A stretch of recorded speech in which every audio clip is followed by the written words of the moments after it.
This is the JG3, a knife from ESEE Knives, part of their Camplore series. JG stands for James Gibson. He's the designer of the knife. Quick rundown on the basic stats of this knife. The overall length is 7.63 inches. The blade length itself is 3.5 inches. Weight, 4.5 ounces.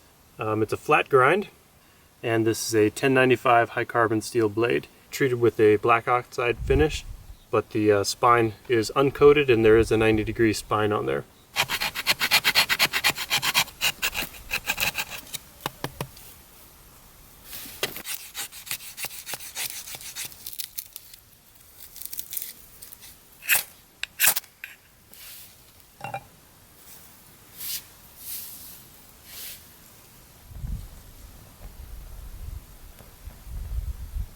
So this is the sheath that the ESEE JG3 comes with. Just a simple leather sheath. Good sturdy construction though. Got a belt loop back here. Pretty good retention. I haven't wet molded this, but I have used these sheaths before from ESEE Knives, and once you wet mold them, just like any leather sheath, they do hold the knife a little better and more of a custom fit. So I like this handle. There's a little more contour than a lot of the ESEE Knives have. But it's kind of a unique contour in that it really seems to favor this kind of a grip. It's not that this doesn't work, but when I have a full grip on it, I do feel, for my size hand anyway, I do feel this little spot a little lacking. There's a little bit of a gap there. So it kind of makes you want to hold it more this way.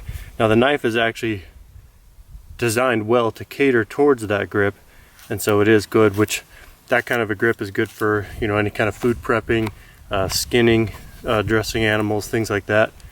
And then any kind of detail work. So if you're getting in and really working like making points and fish spears and traps and that kind of a thing, where you're starting to do that detail work, which is kind of what you're using a smaller knife like this for, then it's fine. But it's when you start shifting into this grip that you feel the transfer of energy is a little less efficient. But it's very subtle. I'm just pointing it out because that's what I do, because I'm reviewing this knife.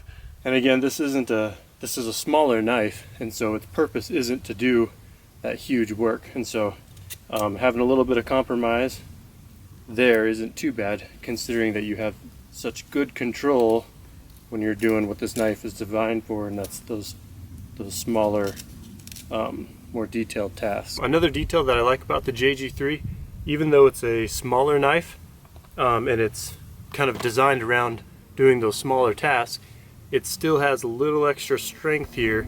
So you can see this line that goes right here. So the flat grind on this blade is all this portion, but this is blade stock it kind of tapers out. So from here, right there where my finger's at, that's all the that's the full thickness. The 0.125 inches goes to here, and then it starts to taper out from here.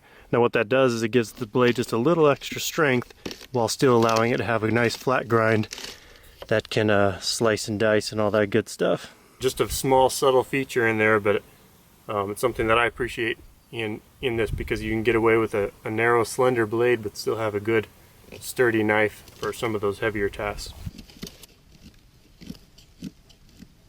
The more I work with this JG3, the more I feel like it's best suited as a companion knife. Because of the handle contour, this elongated blade, all that really yields itself to those smaller tasks. There's enough knife here that you can get bigger stuff done, but it starts to feel kind of weird when you use it as a bigger knife. And so it's really at home when you're holding it in here tight. So now that being said, you can get bigger stuff done with this, but if you have this along with a little bit larger knife, then I think that's where this would really shine. Out here in the desert, a lot of times I don't need it, depending on what elevation I'm at and what area I'm at, I don't always need a whole lot of knife to get done what I need to get done. And so I actually thought that this knife, being this blade profile and this size, would actually be a good primary knife for a lot of things out here. But I actually found that it's a little bit too tailored towards those finer tasks that that it doesn't quite work for me. So if you're looking for a primary smaller knife, this may or may not be it.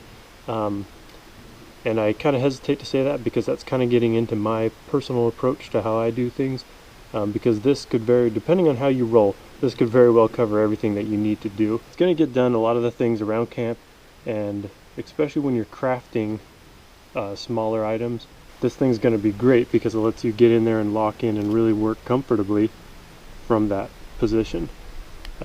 Some bigger knives can do smaller work, but you just can't get comfortable in that position. So I think this is a great companion knife, and again, depending on what you're doing, it could be a great standalone knife too.